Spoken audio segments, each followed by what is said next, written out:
afternoon, everybody. Appreciate everybody taking the time out for our monthly LEPC meeting. Lloyd, thank you. We're fortunate today. We're going to have an overview and talk involving the Coast Guard. We have with us today Kylie Blankenship. She's the BMC, a Boatswain's Mate Chief down from the Coast Guard Station, Sector Southeast New England. It's changed. It used to just be Woods Hole, but it is Woods Hole. And we were fortunate. A few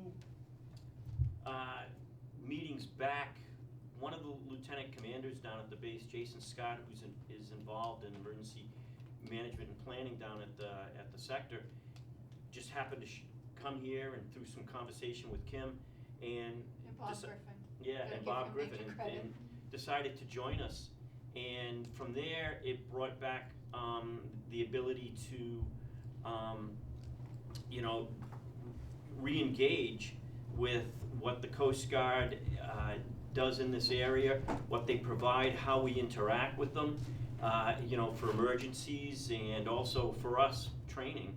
And that led us to having further conversations with other of the senior officer staff at the Coast Guard in Woods Hole, and then to the point where we had a meeting and we met with the captain of the base, and we all started to talk about some of the things that we all wanted to start to work on and develop as far as responses and things, and it includes the Steamship Authority, which we were looking forward to having that conversation as well, and some of the same shared concerns that we have. So that being said, to redevelop these conversations, because as you can imagine in the military, a lot of personnel don't get an assignment and stay there for 20, 30 years. They move quite often, and it might be 4 years at the here and they move on to a new place. And that's been something that happens to us. We develop these really good contacts and good relations, and then and we start working on something, and then we get a lull. So I'm hoping that right now we're re-engaging again, and we're going to start, and we've had more conversations than I've had in the last couple of years. So we're really happy to have the Chief Blankenship with us today to kind of give us an overview of the Coast Guard operations from Sector Southeast. I'm glad that the Harbor Masters reps are here. You lost Bob today. That's unfortunate. I don't know what he's up to, but he's sick. Is he? Oh, okay. Really Well, sick. I know. But if anybody was going to be here, it would have been him. So, anyways, so without any further ado, Chief, get you up here and do your thing. Good afternoon, everybody. As he just said, I am a boatswain's mate. It's a boat driver by trade. And if you guys have any questions throughout this, feel free to ask. If you need clarification, I'll be happy to explain it. I've been in for about 14 years. I'm just gonna give a little background to understand where I'm coming from when I give this presentation. I was stationed at the Motor Lifeboat School out in Washington State, which is where they do all the surf training and heavy weather training. I went to Boatswain's Mate A School in Yorktown, Virginia. Then I went to Key West, Florida to be on a 270-foot boat for 3 years. I then went to Freeport, Texas to be at a small boat station to do search and rescue and living marine resources, which is the fisheries. I then went to Galveston, Texas, which was about an hour down the road, and I did the same thing there. I transferred up here in 2022 to go to Station Cape Cod Canal, and now I am at Sector Southeastern New England in the Emergency Management Department. New department for me as of November. I had an injury that I had to transfer a little early, so I'm getting to learn a whole new side of the Coast Guard. Very exciting for me. And now I will begin. So our commanding officer is Captain Mimi Moon. She just got here in July of 2024. Commander John Singletary arrived in June of 2023. He will be transferring out, unfortunately, but his replacement is already here in the sector. He's going to be going into that position. So he's very familiar with the area, and his name will be Thomas Wieland when he gets there. So this is like a whole map of where the Coast Guard has most of their units. We have a few other units that are not on here, but we're in the 1st Coast Guard District, which is from New York, New Jersey, all the way up to Maine. And the other ones, as you can see, they start getting bigger and bigger. There's just a lot of units in this very small area. This is kind of like where the Coast Guard started, so. And this is our sector in Sector Southeastern New England. Right above us is Sector Boston, and then there is Sector Northern New England, then there is Sector Long Island Sound, and then Sector New York. We cover all the way from just south of Plymouth, all the way around to the Rhode Island border and Connecticut. And our units, we have 8 small boat stations, Station Provincetown all the way up in the tip over there. And then we have Station Point Judith all the way in Narragansett in Rhode Island. Your units that you would be working with would be Station Woods Hole, Station Menemsha potentially, and we have a scheduled mission station situation. I'm sure y'all have heard about it in the news. So Point Judith kind of covers some of Castle Hills area over there in Rhode Island. So they kind of come over here in this area as well. We have 3 ports, waterways, and coastal security stations. That is where they do ferry escorts, cruise ship escorts, and LPG and LNG. 3 heavy weather units, that's Station Provincetown, Station Menemsha, and Station Brant Point over there on, I can't even think of it. Nantucket. I knew it was an N. Thank you. We have 1 patrol boat, the Hammerhead. It can go out to 200 nautical miles offshore. The small boat stations can go up to 50 miles offshore. 2 aids to navigation teams, the one in Woods Hole and the one in Bristol.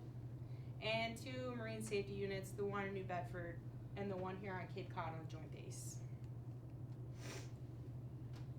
This is our AOR chart as it would be if none of these people were scheduled mission units. Unfortunately, 2 units in this AOR, Station Cape Cod Canal and Station Castle Hill, got downgraded due to us not having as many members in the Coast Guard. So they only work on a schedule, and we send that schedule out. I know we send it to the Buzzards Bay Task Force and Cape Cod MRS.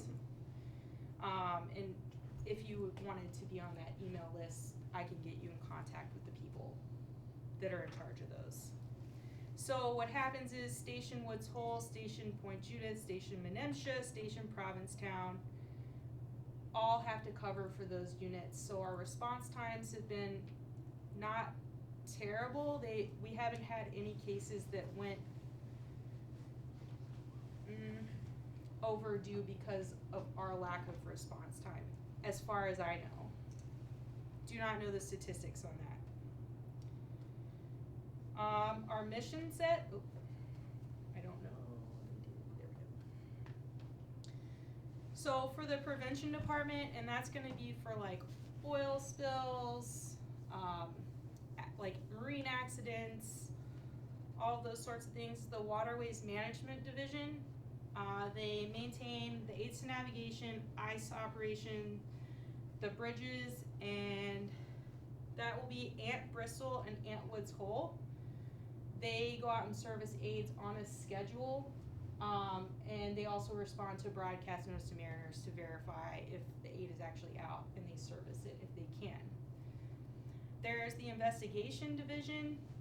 They investigate marine casualties and causal factors. And they also have maritime personnel actions and or civil penalties. We have the inspections division. They inspect and examine vessels and waterfront facilities, safety, security, and environmental. MSU Cape Cod and MSU New Bedford, they do vessel exams and inspections, pollution response, and investigation. For bridge management, they assist Coast Guard bridge program in determining minimum bridge clearances for the vessels that like routinely pass through there. Work with Army Corps and Mass DOT and contractors to allow safe vessel transits during demolition and construction. And we also do broadcast notice to mariners as needed. For marine safety, we typically conduct over 1,000 domestic inspections per year, 70 port state control, 175 facility inspections, 150 marine casualty investigations, and 375 commercial fishing vessel inspections. For investigations division, I'm gonna be honest, this is probably my least familiar subject is this slide right here. I know that they go and see what happened. They take the pictures, to any of the things that you guys are requesting. This is my least comfortable subject though, so I don't wanna speak too much on it. For the response department, this is the department I'm most familiar with. We have incident management division, which is in charge of all the Hammerhead, our only cutter. We used to have the Sanibel and the Tybee, and all of the stations in the area. They do marine environmental response and ICS coordination. For enforcement, they are in charge of law enforcement, defense, and ports, waterways, and coastal operations. So for marine environmental protection, we annually respond to 284 pollution incidents. 11 of those require cleanup and follow-up actions. I think we did have 4 federally funded cases last year, 38 letters of warning, 4 notice of violations, and 4 civil penalties issued. For enforcement, they oversee all of our law enforcement training. We are fortunate in the Coast Guard to be federal law enforcement officers if you've gone to the correct schools, and that allows us to enforce laws in our treaties on the high seas and waters of subject to U.S. jurisdiction. And for ports, waterways, and coastal security, since we have 3 of those types of units, it oversees the training of those units as well and ensures they have the stuff that they need. And they also do intel for the units for like living marine resources and potential nefarious activity in the ports. We've done over 1,600 boardings for the living marine resources, and that could be on the scallopers, the tuna fishermen, anything like that. That is what this picture encompasses and where we did them at. The further ones out are gonna be the Hammerhead. For the command center, they maintain maritime domain awareness. They oversee the prosecution and oversight of all response and prevention missions. And they also do our search and rescue coordination all day, every day. They have over 400 to 500 SAR cases that we hear about per year. I know that there's some that we don't hear about due to the nature that you guys hear about them way before we do. So the department I'm in, emergency management and force readiness, we plan and exercise. So we have the area maritime security plan, the area contingency plan, the severe weather plan, the continuity of operations plan, and the mass rescue plan. We maintain and monitor unit readiness for the stations, patrol boats, and the maritime safety. That should be a U units. They just changed in July of this year, so. And we also have the incident management team, and we oversee that.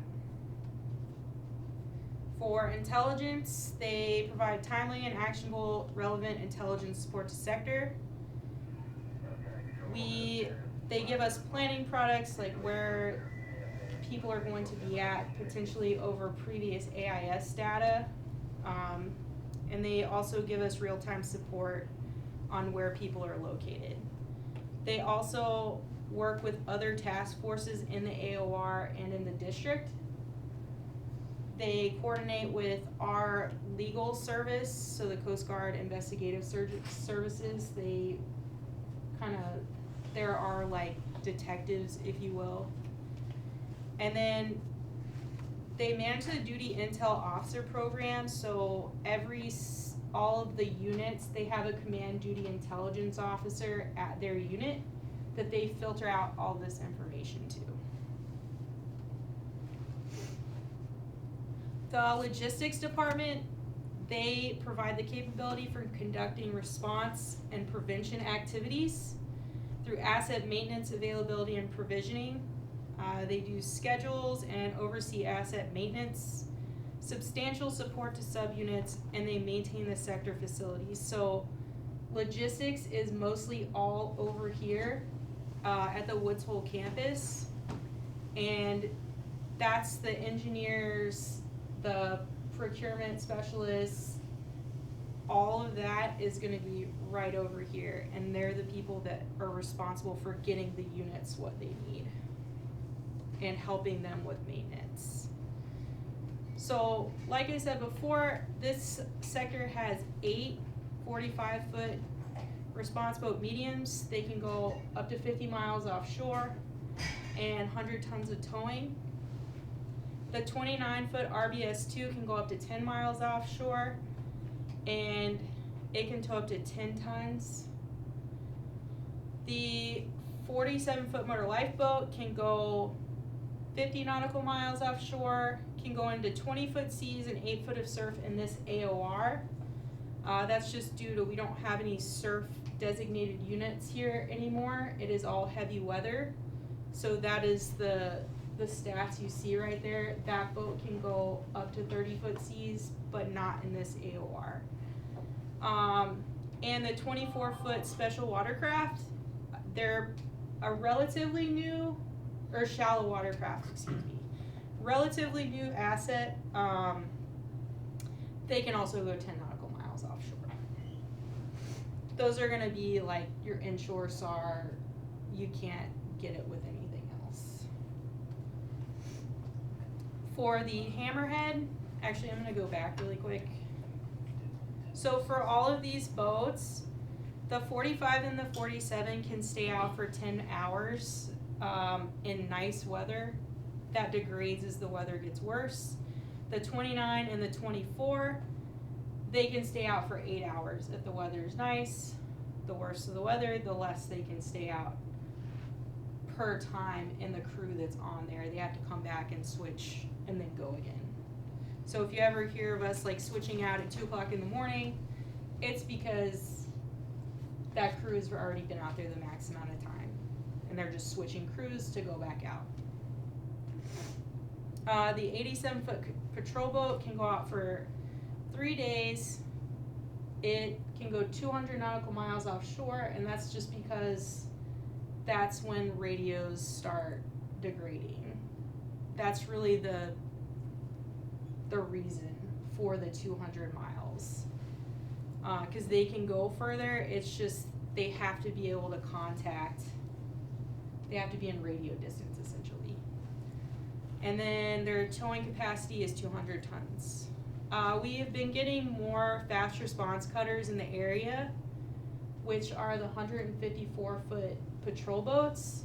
They are all stationed in Boston, but they're trying to get them to cover more in this AOR to help out since the Tybee and the Sanibel are gone. the aids to navigation boats, the 49-foot Buzel, that's what's gonna get some of the bigger aids to navigation out here in the waterway, and the 26-foot Tanby is the smaller one. They work a lot of the smaller aids and set the anchors, and they have over 700 aids to navigation in this AOR that they service. So for the air station, which is on Joint Base, we have the 3 144s, and they can go 880 nautical miles.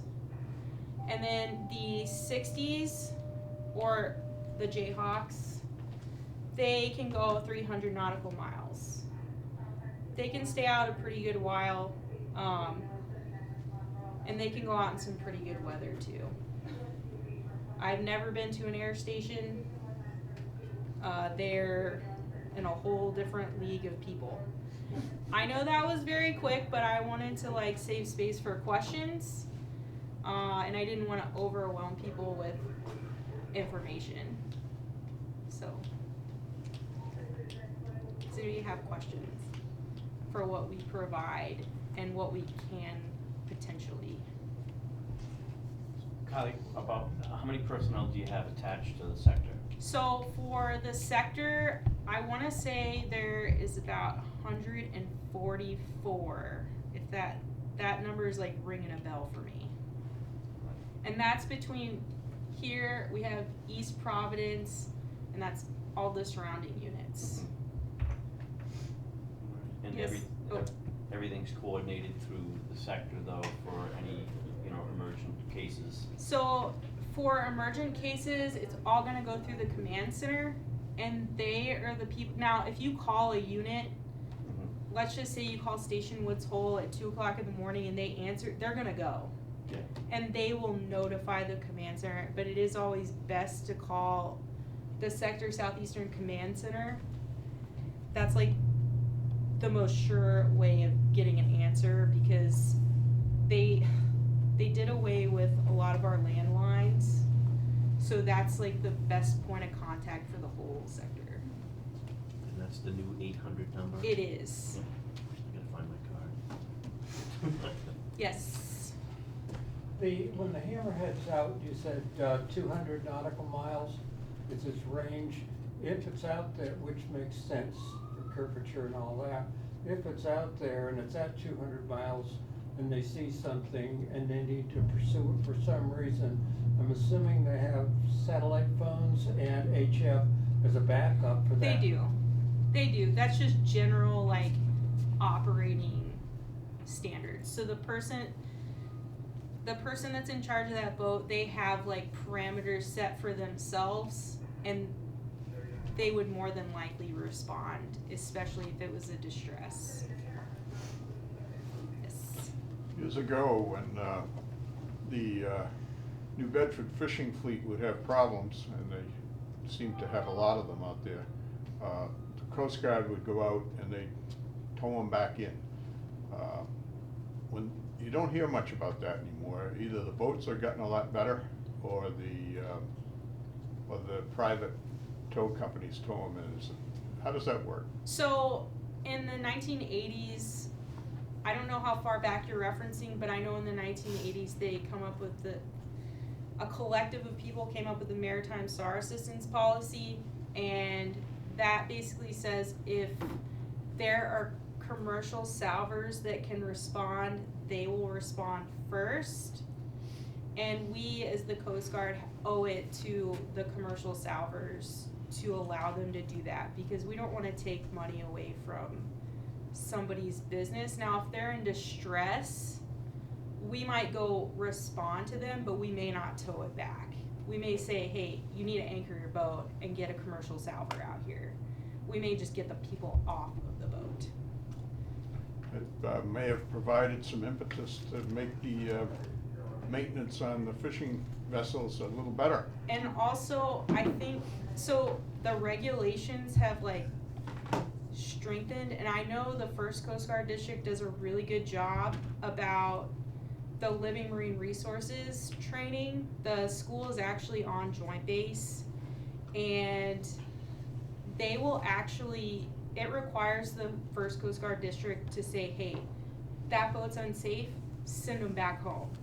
So when our boarding officers, which is our federal law enforcement officers, are out there and they've done this school, they inspect the boats, and if they say it's unsafe to be on, they're allowing us to terminate those vessels more often than like maybe they were before, because the risk of them staying out there is us towing them at 2 a.m. versus their boats actually being maintained and they have the right equipment now. So that may be the other reason. Kylie, the slide where it cited some of the activity over the course of a year, the hazmat incidents. So with the Coast Guard being federal law enforcement, so to speak, do you also have the authority to issue fines for hazmat incidents, or how does that work? So I'm gonna have to get back to you. I know that like when there is a hazmat incident, that we still contact the National Response Center. So like we're all like required to, that's like our first thing to do is call the NRC. But as far as finding them, I think we can, but I don't wanna say yes, because I think I've heard them talking about that one day on the incident management division. They were talking about something one day, but I'm gonna have to like get back to you on that. Sure, just curiosity.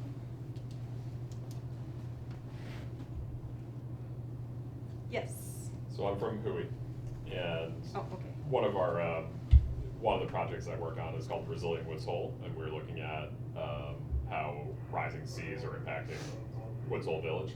And I was just curious if you had any insights. So Woods Hole, or Hui, I should say, is looking at replacing our waterfront infrastructure, and Steamship Authority has replaced theirs. Is there talk of what may happen for Coast Guard?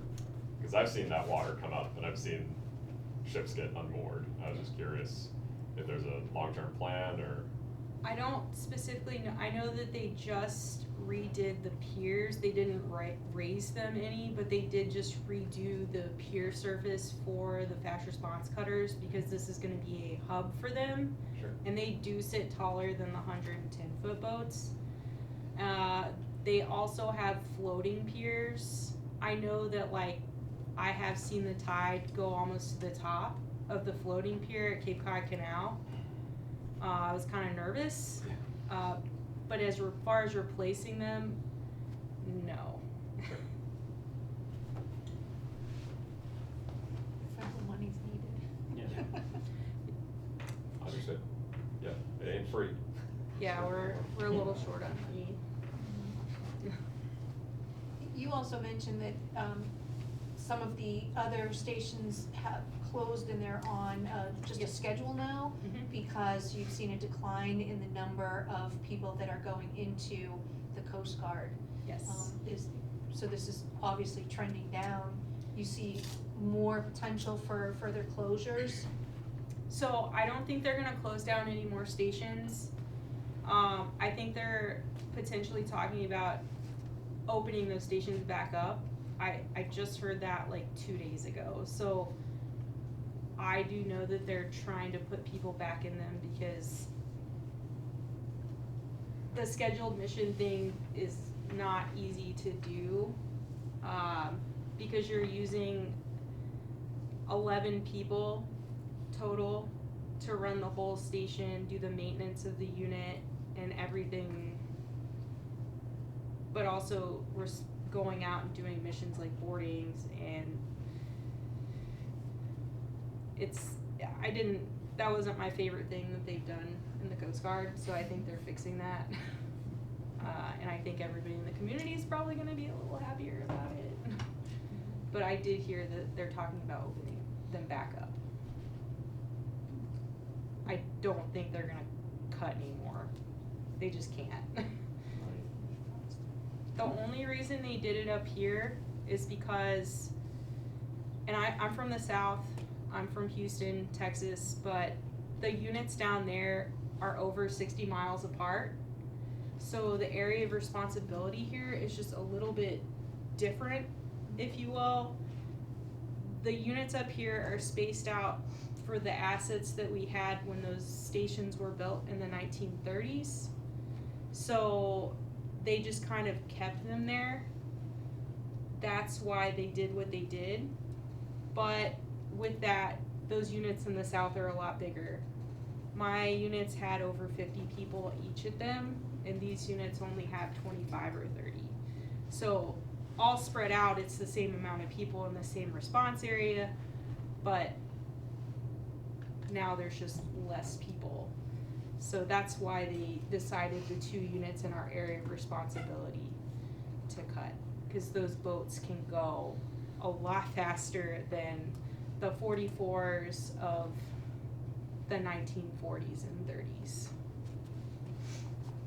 So the small boat station's at 24/7 right now in Woods Hole, so what Yes. are the crews that generally go out on Oh, like how many people? the, right, So they generally have 4 people per crew, so they'll always have, and this is, if it's a person in the water, the first 3 people that are to the boat are going. Like, they're just gonna go. And then they'll have like a rotation of people, cause they'll have enough people to run boats and get people called in like consecutively. So 3, 4 just search and rescue, and 4 for a general mission. So if they're doing an escort, they'll have a minimum of 4 people per boat. and they, so when they do respond, either they're acting in a rescue mode and law enforcement at the same time, so everybody's geared up for either. There's different thoughts of it, but I train people, and I'm pretty sure he trains the people, the person that's in charge of that unit, Yep. to take law enforcement weapons with them, because you don't know who you're gonna pull out of the water or tow. I've personally towed people that have warrants for their arrest for assaults on police officers, so I feel more comfortable being gunned up, but that is a personal preference. But generally speaking, if it is not like a person in the water, a vessel sinking, or a vessel on fire, they're gonna get gunned up. The other reasons, they're just gonna go. It's just a time thing. Right. Well, being a part of a coastal community, obviously we have a lot of boaters, whether they are seasoned or not. Is there any, off the top of your head, best piece of advice that you could give anyone watching, that, you know, if you are going out on a boat, these are the things that you really should be doing? For me, if I was a new boater, I would take a boating safety course. That's just me personally. The Coast Guard Auxiliary is an excellent tool. There are volunteers. They have a lot of them were actually active duty for something at one point, and now they volunteer with the Coast Guard. They are our chefs. They do aids to navigation. They do boating safety courses. I can get you the point of contact for them. They're amazing. Yes. I happen to be in the auxiliary. Oh, okay. And teach boating safety. One of the things that we finally did in Massachusetts that the rest of New England already does is there's gonna be mandatory next year, mandatory boating, whether you're 9 or 90. If you don't have a boating education card, you could be sent home. Okay, good. And that's just starting, next year. So there you go. I was just informed that that's going to be a requirement in Massachusetts state waters. State waters run out to 3 nautical miles. I don't know if everybody knows that. So some states are a little further, but most are 3 nautical miles. We also, I would also recommend servicing your boat if you pull it every year.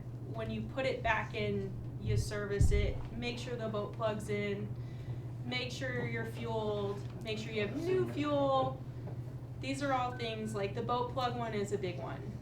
I don't know how many of those I've seen in March, April, and May, but I've seen a lot. And I would always, there's like the big things that you need: your firefighting equipment, your life jackets, Your kill switch, if you have an outboard engine, that's a requirement now. We enforce that law. If you're not wearing it and you don't have one, you can be sent home unless your boat was made before a certain year. What else is required? Make sure your registration's up to date. Carry it on board. Your state may not require it, but we do. So that's kind of the differences, but I would definitely make sure that you service your boat, take the boater safety course, and always have like a call plan. So like call somebody and tell them you're gonna go out on your boat.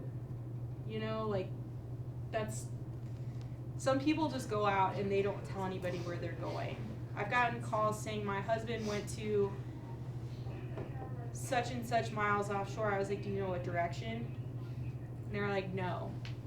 It's like, well, let's look at see what fishing gardens are 30 or 50 miles offshore to see where potentially these people are. And that's like, that's all that, they don't know the names of the boat the people are on, they don't know anything like that. So get as much information as you can to the person that you want to know where you're going. That way they can give more information if you have not come back at a certain hour of the night. That's for overdue people. Good advice. Those are hard ones to respond to.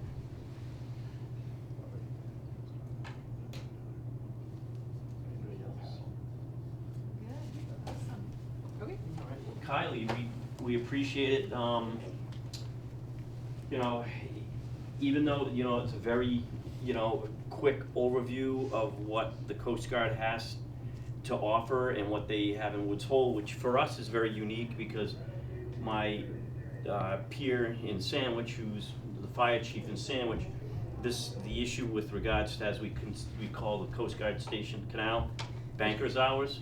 Yeah, it's weird. So- None of us, I just want it on the record, none of us agree with it. Yeah, so- We know. In- We in- know the woes. Yeah. It's hard to work with, it's hard to, I know, and I was there at Cape Cod Canal when that like transitioned over. Mhm. Very hard to like get on board with it, get everybody on board with it first of all, and then actually implement it appropriately and make as many people happy as we can. Because at the end of the day, we're there to save people's lives. And that's the question that gets brought up. And I think that's why they're bringing all the units, most of them, back. Yeah, and I know that in the past, I mean, we, you know, for us, you know, the fire service, and you've probably heard me talk about this before, we are very active mutual aid partners. So if there's an incident, you know, just in Vineyard Sound, Nantucket Sound, and there's something in Waquoit Bay, it might be a joint response or a mutual aid request with Mashpee, Cotuit, or Centerville, in conjunction with the Coast Guard. And then the further we continue up the coast, we might be then looking at Hyannis, but also the Vineyard. But the difference between this side, the land side versus the island, is that this is Barnstable County and it's Dukes County over on the island. And their mutual aid is obviously, they're only gonna be counting on one another over on the island, but we have responded from Falmouth to assist the island folks when they've had a fire, when they had a fire in Menemshire. Many years ago, we were out there last year, maybe they had a boat fire over there, and you know, we tried to coordinate with that. So there are gonna be instances where Falmouth may be going out there because we have a seasonal boat that's in the harbor. It's a 31-foot boat and it has fire and EMS capabilities. Right now, we're gonna be, we're finishing our specifications. We're gonna have it all repowered, new motors and everything. So we're hopeful to get that in soon and have that available for the spring and summertime, because we have worked with the Coast Guard on any of these search and rescue missions. And for us, getting over to Buzzards Bay isn't quick, because we have to go through Woods Hole Pass, and if anybody's been on a boat before trying to go through Woods Hole, on a good day, it's a little nerve-wracking, but on a bad day when there's total fog, it's even worse. So having good navigations and understanding of the waters around here, it's very important. But and you know, and I could say, knock on wood, I've made it back several times. And but we work with the Coast Guard and we communicate. We also work with our partners at the Harbor Master's Office, and also, not so much the environmental police. State police comes out a little bit once in a while on their fast boat, but I think they're out of New Bedford. Does that sound familiar? Yeah, and so MEP, I know their boat's always moored up, Yeah, like, I would say 80% of the time down in Cape Cod Canal. yeah, I know that they work with them a lot. They kind of do joint ops over there, right. and they've responded to things. Yeah, so at any given time, we could be involved. The other thing that the fire department has, and Kylie mentioned it, is regarding pollution control. We carry equipment on a trailer out at our East Falmouth Fire Station in conjunction with the Buzzards Bay Coalition, or, that has to do with, working with the environmental side of the state, and they provide us this trailer with that's full of booms and pads and everything like that, and we can respond. And I know that your station also has a lot of booms, and same thing with Yes. steamship. They tow them over there, and then the fireboat, we actually did an exercise about 2 years ago, Mm-hmm. and we practiced with the boom and bringing it out, towing it around the canal. to Right. See how it would go.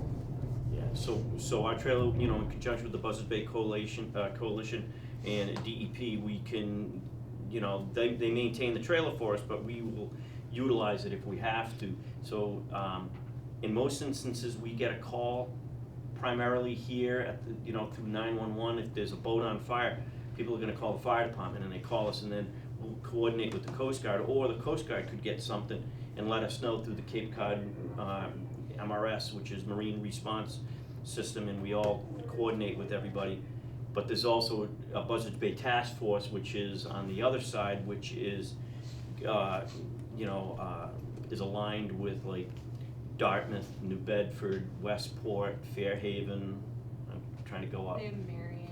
Wareham, yeah, Marion. So we work with so many different partners, and when we start talking on a marine level, we start talking about assets. And anytime there's an incident, everybody wants to know if there's assets available, and that just means a boat with personnel for a particular. Hey, we got a boat that's overturned.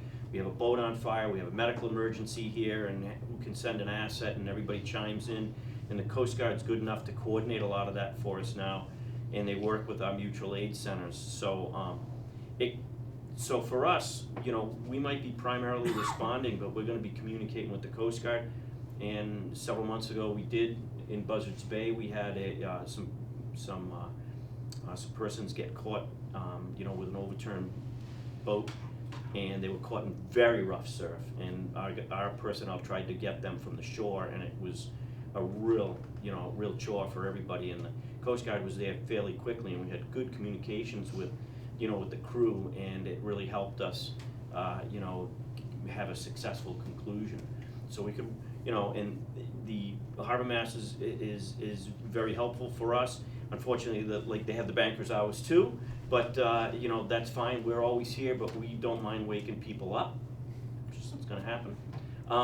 But in the instance of dealing with the Coast Guard, we're happy to again start to re-engage with them, because they have a great amount of resources that are down in Woods Hole. You can't see it. You can see it, pretty picture there, but you come down to the little gate. You can't go through it unless you're supposed to be on the base. Call ahead. You get in. Great coffee. So I appreciate that. But they have a lot of things that are there for us to coordinate, because we're kind of all sharing the same mission. And I do appreciate the fact that the Captain Moon, who we just met, is has a lot of concerns for certain things, especially on the steamship. We're talking about electric vehicles now, lithium-ion battery issues that are related to anything that's being stored on the ferries. And again, you can imagine if there's an incident on one of the ferries, Coast Guard is going to respond with 3 or 4 people, and then we're going to respond with 3 or 4 people. But you might be dealing with 500 people on a vessel. I think we're that's actually one of the scenarios I think that they're working on for one of our next exercises. If I had, like, I'm pretty sure that's what they're doing. Yeah. She's really pushing the EV fire because it's so unknown Mm-hmm. what those things could do.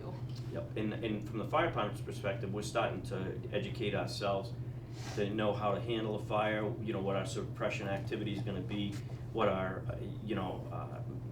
the concerns for safety for our personnel, because any type of a lithium-ion battery fire that may occur, it could be in, you know, small stature or very large, it gives off a lot of toxic gases.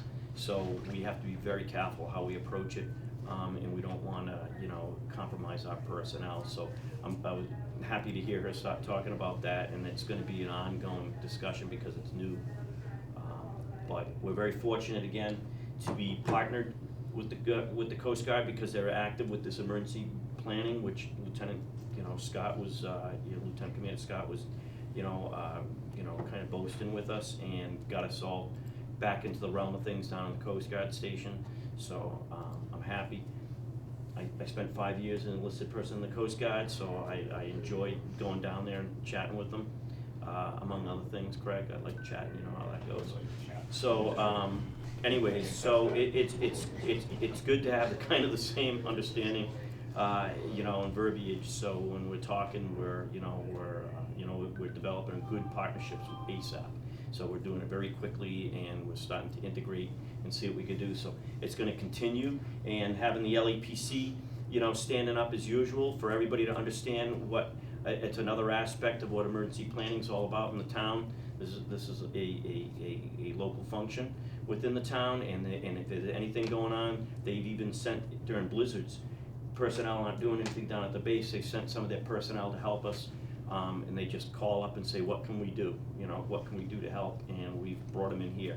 So again, Emergency Operations Center during any natural man-made disaster occurs through here. We work with our partners in the state, on the feds. We haven't gotten that point, Nate. Right? Good. We hope that doesn't go that way. But we're always talking. So that's the thing. And even though we might not see some things, we're at least having a conversation, and it's necessary. So having this once a month is valuable, even if it's just for an hour. So that being said, any other questions? Anything anybody wants to bring up?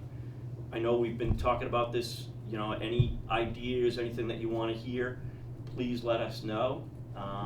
We're happy to try and find, a group to come here and do a presentation, and I greatly appreciate, BMC, Blackenship, taking the time to come here today. Probably got appointed for the day, but that's okay. No, I actually volunteered. I'm just kidding. I did volunteer. She wasn't at the meeting I was at, so I was like, she's probably the only one that I didn't get to meet that day, so I'm glad that she was here. I work for Mr. Scott. He just got here last year, so fortunately he'll be here for a few years to Yeah, that's excellent. solidify that relationship. I'm actually going to New Orleans this summer, so I'll not be here. But he's really good. He's very focused on emergency management.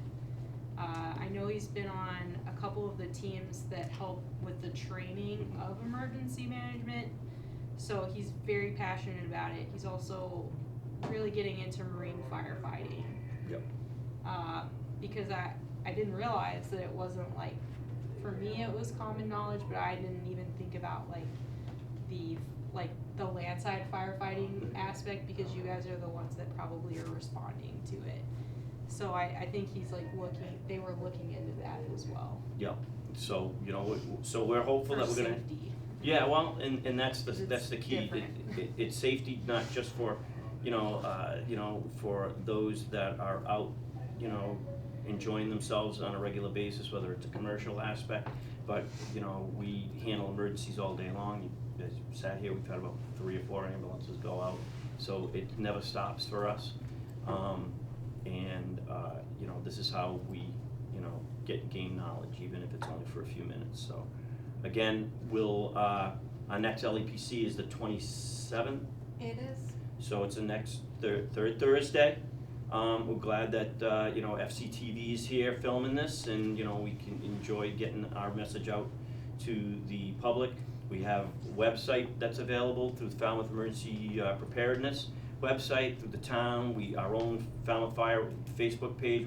We'll post anything that's emergent, storm related. We've been very fortunate, hopefully that we're, I don't wanna say that we're, I know I'm not gonna say it, Nate, forget it, but it's been going well. So we'll see, yeah. So hopefully, spring is around the corner, and daylight savings is next It's weekend, I think, yeah. Meteorological spring. Yeah, meteorologist spring, so, anyways, so that's, anything else, anybody has anything to pass along? No? Tell Bob we said hello if he checks in again, so. I'll text him. All right, thank you, and, thank, this side of the house too, thank you, gentlemen. Glad you could make it. Yeah. We'll continue, I gave all the information to Kim, she was extremely interested in the Woods Hole potential flood coming up. Hope not. We won't, I don't think any of us are gonna be around for that, but maybe. Anyways, so thank you, I appreciate it, this nothing, we'll see you next Thursday, the third Thursday in March on the 27th, anything, Kim? No. Hoping to start working on, cyber security for municipalities, businesses, et cetera. And I have a guest speaker set up for the 27th. Okay. However, if they don't pass the budget on the 14th, it's a federal position and we'll all be sitting in here, I don't know, playing Scrabble or something, so. We'll get Kylie back. Yeah. Be around. Yeah. All right, well, thank you very much, have a great day, and we'll see you next time. All right.